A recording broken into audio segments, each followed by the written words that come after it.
Vous devriez entrer par la porte de derrière, vermine. » C'est exactement ce que Madame Laetitia, résidente du penthouse de l'un des immeubles les plus chers de la ville, a dit à son Raimundo, le gardien de l'immeuble. Lui, un humble monsieur de 58 ans, était le premier à arriver et le dernier à partir. Il ne manquait jamais, connaissait chaque résident par son nom. Mais pour elle, il n'était que le noir en uniforme bleu, indigne même d'utiliser la même porte qu'elle.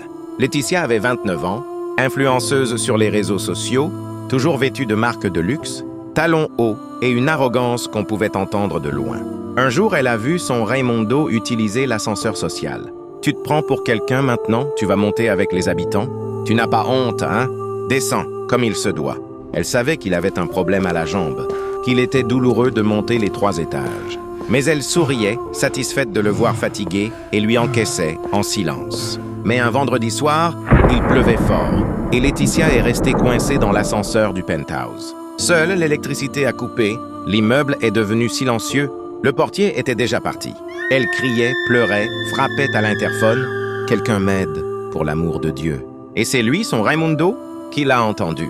Malgré la douleur à la jambe, il a monté les 3 étages par l'escalier.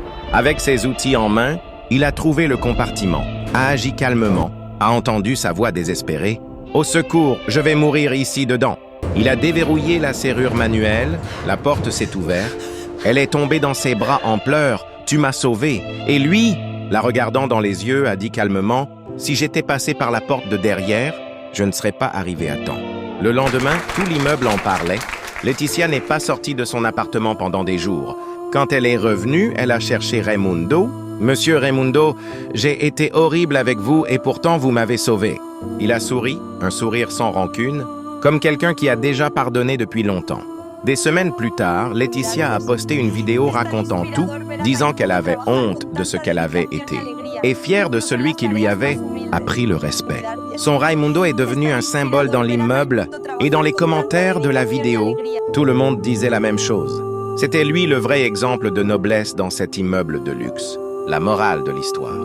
Le respect n'a rien à voir avec porter des talons ou un costume. C'est une question de caractère et parfois, celui que vous appelez vermine est celui qui va sauver votre vie sans rien attendre en retour. Si vous avez aimé, commentez caractère et suivez le profil pour plus d'histoires comme celle-ci.